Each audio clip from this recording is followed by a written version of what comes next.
বিটিআৰক Switzerland বনাই দিব। এইবিলাক ডাইলগটো আচলতে কেনেকুৱা যে আমাৰ এটা গোৱালপাৰীয়া দেশী ভাষাত কয় বোলে ক'ত আগৰতল ক'ত কেউৰাতল, ক'ত হৰিদ্বাৰ আৰু ক'ত যমৰাজেৰ বোলে জমেৰ দুৱাৰ। তো গতিকে প্ৰমোদ বড়োৰ বিটিআৰৰ নমুনাটো হৈছে এইটো। হাগ্ৰামা মহিলাৰীয়ে বহুত ডাঙৰ ডাঙৰ কেলেংকাৰী বহুত দুৰ্নীতি কৰা কথা প্ৰমোদ বড়োই কৈছিল আৰু হাগ্ৰামা মহিলাৰীক জেলত সোমাই দিব লাগে, কাৰাগাৰত সোমাই দিব লাগে বুলি প্ৰমোদ বড়োই দাবী কৰিছিলে 2020 চনৰ নিৰ্বাচনী কেম্পেইনিঙৰ সময়ত আৰু কৈছিল যে প্ৰমোদ বড়োৰ বিটিচিত চৰকাৰ হ'লে হাগ্ৰামা মহিলাৰীক জেলত সোমাই দিব। জেল কাৰাগাৰত সোমাই দিয়াটো দূৰৰে কথা, আজিলৈকে হাগ্ৰামা মহিলাৰীৰ বিৰুদ্ধে UPPLৰ চৰকাৰে আৰু প্ৰমোদ বড়োৰ নেতৃত্বত থকা বিটিচি চৰকাৰে এখনো এজাহাৰ ৰেজিষ্টাৰ কৰিব পৰা নাই আৰু এজাহাৰ দিয়াৰ লগতে কোনো এটা কেছত আজিলৈকে অভিযোগ বা চাৰ্জশ্বিট দাখিল কৰি কোৰ্টলৈকে জমা দিব পৰা নাই। কোনোবা জেল হাজতত পঠোৱাটোতো দূৰৰে কথা। এইবিলাক যে ডাইলগ আছিল 2020 চনত প্ৰমোদ বড়োৰ যে হাগ্ৰামা মহিলাৰীক জেলত সোমাই দিব, হাগ্ৰামা মহিলাৰী হাজাৰ হাজাৰ কোটি টকাৰ কেলেংকাৰী কৰিছে, বিটিআৰক সুইজাৰলেণ্ড বনাই দিব, এইবিলাক ডাইলগটো আচলতে কেনেকুৱা যে আমাৰ এটা গোৱালপাৰীয়া দেশী ভাষাত কয় বোলে ক'ত আগৰতল ক'ত কেউৰাতল, ক'ত হৰিদ্বাৰ আৰু ক'ত যমৰাজেৰ বোলে জমেৰ দুৱাৰ। তো গতিকে প্ৰমোদ বড়োৰ বিটিআৰৰ নমুনাটো হৈছে এইটো।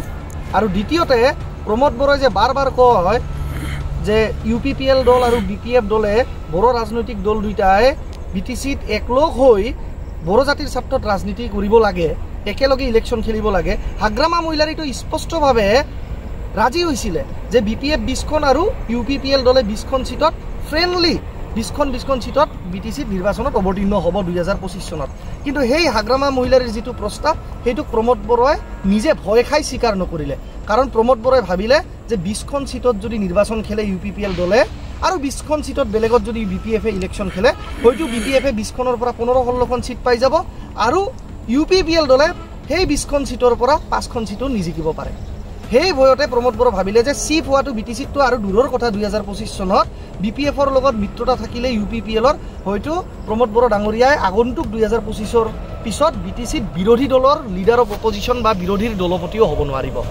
প্ৰমোদ বড়োই বাৰম্বাৰ এইবিলাক ৰাজনীতি কৰাৰ কাৰণটো এইটোৱেই হৈছে যাতে ইলেকশ্যনৰ সময়ত সাধাৰণ বড়ো ৰাইজৰ গাঁৱত গৈ সাধাৰণ সহজ সৰল বড়ো আই মাতৃসকলৰ মাজত গৈ যাতে এটা ইমোশ্যনেল আৱেগ ঢৌ ক্ৰিয়েট কৰিব পাৰে যে UPPL দলেতো আপচুৰ নেতৃত্বত দীপেন বড়োৰ নেতৃত্বত BPFৰ লগত একলগ হৈ বড়ো জাতিৰ ঐক্যতাৰ কাৰণে ৰাজনীতি কৰিবলৈ বিচাৰিছিল, কিন্তু হাগ্ৰামা মহিলাৰী বা BPFেহে একলগ হ'বলৈ বিচৰা নাই।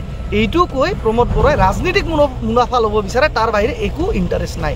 তো সেইকাৰণে কৈছোঁ প্ৰমোদ বড়োৰ BTR সুইজাৰলেণ্ড হোৱা মানে সেই আগৰতলক কেউৰাতললৈকে লৈ যোৱা আৰু সেই এটা মানুহক এই যমৰাজৰ জমদুৱাৰত লৈ গৈ হৰিদ্বাৰ দেখুৱাই দিয়াৰ দৰে কথা।